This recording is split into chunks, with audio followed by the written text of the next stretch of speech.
Assalamualaikum warahmatullahi wabarakatuh. Kami sedang berada di kediaman seorang kepolisian, yaitu Bapak Eko. Di sini tujuan kami adalah mewawancarai beliau. Sebelum itu perkenalkan kami dari kelas 10 MPC. Perkenalkan, saya Sasa Nabila. Saya Mauri Rena. Dan anggota kami yang bernama Dinda Ayu Fanija, Aisyah Nur Saidilah, Aura Sari, dan Siti Fatimah Azhara. Berikut video dokumentasi kami. Selamat sore Kak, perkenalkan nama saya Aura Sari, salah satu murid dari SMKN Negeri 2 Sampang. Di sini saya ingin mewawancari Bapak. Sebelumnya nama lengkap Bapak siapa dan umur Bapak berapa? Saya nama Prasetyo, sesuai pangkat Aida. Umur saya 40. Sudah berapa lama Bapak menjabat sebagai Maksudnya dalam dinas, kedinasannya. Saya berdinas itu sudah jalan 20 tahun. Sementara ini saya masih menjabat, diberikan kepercayaan sebagai Babin Kamtibmas di salah satu desa di Kecamatan Batu Licin, yaitu Desa Sukawarjo. Selamat sore Pak, perkenalkan nama saya Aisyah Nur Saidilah. Saya adalah salah satu murid dari SMKN 2 Sintang 4. Di sini saya ingin mewawancarai Bapak. Saya ingin bertanya Pak, apa yang memotivasi Bapak untuk kerja di kepolisian? Oh, motivasinya saya masuk kepolisian dulu pertama ya. Iya. Ini sedikit sulit menjawabnya. Kalau dari segi dari segi motivasi itu, motivasi terbesar saya masuk daftar di kepolisian itu tidak lain yaitu saya melihat perkembangan suatu keamanan, khususnya ya keamanan lambat laun generasi yang akan datang, bahkan untuk saat ini dulunya juga saya melihat perkembangan keamanan itu semakin ancaman-ancaman keamanan semakin meningkat. Jadi disitulah saya muncul cita-cita ingin masuk ke kepolisian, yaitu ya ingin melakukan pendekatan dengan masyarakat melalui apa istilahnya itu tugas di kepolisian, pengabdian kepolisian untuk dekat sama masyarakat, mengamankan situasi keamanan di masyarakat, melakukan pelayanan. Di samping itu saya ingin meniti karir di kepolisian, mengabdi melalui jalur kepolisian. Oke Pak. Baiklah, saya lanjut dengan pertanyaan kedua. Apa tantangan terbesar yang Bapak hadapi dalam pekerjaan Bapak? Tantangan terbesar untuk saat ini ya. Iya. Kalau tantangan terbesar saat ini, saya rasa yang lebih nampak sekali itu dari segi informasi dari media sosial.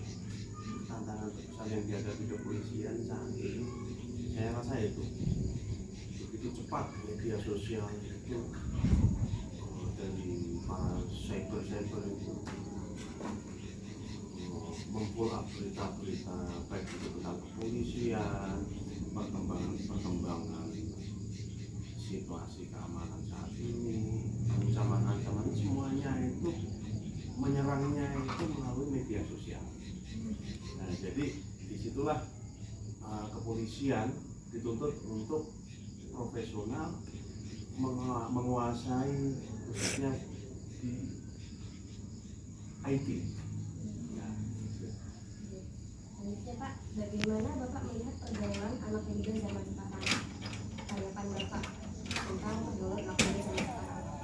Pergaulan untuk anak-anak muda ya saat ini saya nilai cukup bagus. Semuanya tinggal pengawasan dari orang tua. Lingkungan pergaulan itu sangat berpengaruh. Maka dari itu generasi anak muda saat ini harus bisa menempatkan diri ketika saat bergaul, harus bisa menempatkan diri, membaca situasi di dalam pergaulan, baik itu pergaulan di luar ataupun dalam kehidupan sehari-hari di rumah ya, sosialisasi. Jadi yang sangat mempengaruhi itu ya itu media sosial. Sekarang handphone sangat berpengaruh. Dengan cepatnya anak muda saat ini dalam pergaulan sekali chattingan janjian. Kalau beda kalau dulu harus secara manual datang, belum tentu mau diajak. Jadi enak sekarang itu. Dari situ ancaman-ancaman anak muda saat ini itu sangat riskan sekali ya, itu media sosial. Jadi hati-hati anak muda ya, bergaul yang baik-baik, jangan sampai terjun di dalam dunia bahasa obat-obatan atau obat sama. Pak, saya lanjut lagi. Hal apa yang memuaskan dari pekerjaan Bapak sebagai polisi? Hal yang memuaskan. Ya, Bapak senangi atau Bapak puas dengan Oh, ya. Selama saya bertugas, mulai saya bertugas di kepolisian dari 1 hari sampai saat ini dalam 20 tahun ini, saya sudah pindah-pindah ke fungsi-fungsi. Artinya itu di kepolisian itu ada fungsi di staf ada, di lalu lintas ada, ya kan, di reskrim pernah, di intel pernah, di staf pernah. Sekarang saat ini saya dipercaya sebagai Kabin Kamtibmas, artinya pendekatan yang hal yang memuaskan ya, yang memuaskan, yang bikin saya senang. Tugas di kepolisian itu cukup satu aja. Dengan kehadiran saya masyarakat bisa tersenyum, bisa senang. Ketika saya lagi tidak ada di tengah masyarakat, saya dirindukan. Sering nelpon warga, sini Pak ngopi. Ketika saya datang, warga senang. Suasana kehangatan keluarga itu aja. Bukan berarti ya memang tugas kepolisian itu ya kompleks, termasuk nangkap penjahat, nangkap pelaku kejahatan, menerima laporan. Tapi bagi saya membuat masyarakat senyum dan bahagia, itu yang motivasi terbesar. Dan itu Pak, apa pesan Bapak untuk menjadi generasi muda yang ingin menjadi polisi juga? Pesan untuk generasi muda yang punya cita-cita, ingin meraih cita-cita di kepolisian, pengabdian melalui jalur kepolisian, pesannya disiapkan mulai saat ini. Dan kemungkinan nanti adik-adik ini siapa tahu ke depan saya ingin jadi pengusaha, ke depan saya ingin jualan buah. Nah, ke depan saya ingin meniti karir sebagai wanita karir, bekerja di salah satu kantor. Ini masih kelas 1 ya? Masih kelas 1. Masih kelas 1 itu tingkatannya di dalam sekolahan biasanya masih culun-culunnya rasa takut sama kakak-kakak angkat kelas 2, kelas 3 ada. Nanti kalau udah kelas 2 itu merasa tinggi-tingginya sudah nih, saya punya adik kelas 3, ya kan, masih belum berpikir masa depan. Nanti kalau udah kelas 3 itu penentuan. Jadi adik-adik ini ke depan itu pasti kelas 3 itu baru dirasakan, saya ini mau kemana nih, ya kan. Hari ini nggak ingin masuk kepolisian karena pertanyaan tadi itu untuk generasi muda yang ingin masuk kepolisian, siapkan mulai sekarang yang fisik jangan bergaul dengan teman-teman yang mengajak yang enggak, dan pulang larut malam jangan sampai. Jangan membuat gelisah orang tua ketika jalan, disuruh pulang jam segini, jam 10, jam 9 malam, atau jam 8. Harus disiplin, terapkan disiplin mulai sekarang. Kepolisian itu harus disiplin. Pulang jam 8, jam 8 tepat waktu. Artinya apa? Membuat orang tua tidak gelisah saat itu aja. Jadi kunci disiplin harus dipegang mulai saat ini. Siapa tahu nanti mau masuk sekolah. Yang penting disiplin. Yang kedua, jangan sampai bergaul dalam pergaulan yang negatif, baik ngobat, minuman keras, pergaulan bebas, jangan sampai. Ya, sebisa mungkin kegiatan-kegiatan sosialisasi itu sangat penting.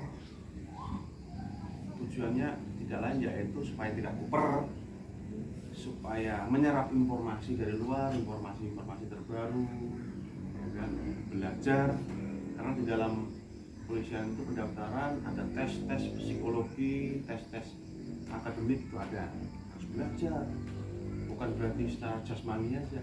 Nah, kegiatan olahraga dikuatin, jalur prestasi olahraga, kalau bisa yang punya keahlian, misal bulu tangkis, voli, terus karate, itu sangat membantu itu nanti.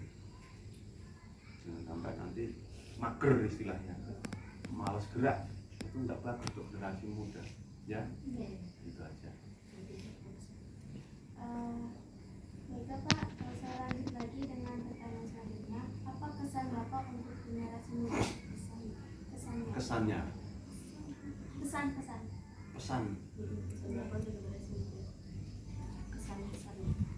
kesan untuk kesannya yang untuk generasi muda saat ini ya. Generasi muda saat ini itu dihadapkan dalam sebuah dilema ya, kalau bagi saya ya. Artinya apa? Sekarang pun dalam proses belajar mengajar, gadget handphone ini kan sangat perlu ya kan? Nah, untuk mengetahui dunia luar, kita tinggal browsing. Jadi beda dengan yang dulu. Kalau dulu masih gaptek. Untuk kesan anak muda sekarang itu jauh lebih maju, pola pikirnya lebih maju dengan adanya kemajuan zaman, khususnya dalam bidang IT. Beda dengan yang dulu. Sekarang alhamdulillah generasi muda itu lebih cepat menangkap informasi-informasi, baik informasi dari luar negeri, informasi dari dalam negeri, informasi di dalam proses edukasi diri ya kan, sangat bagus, beda kayak dari dulu.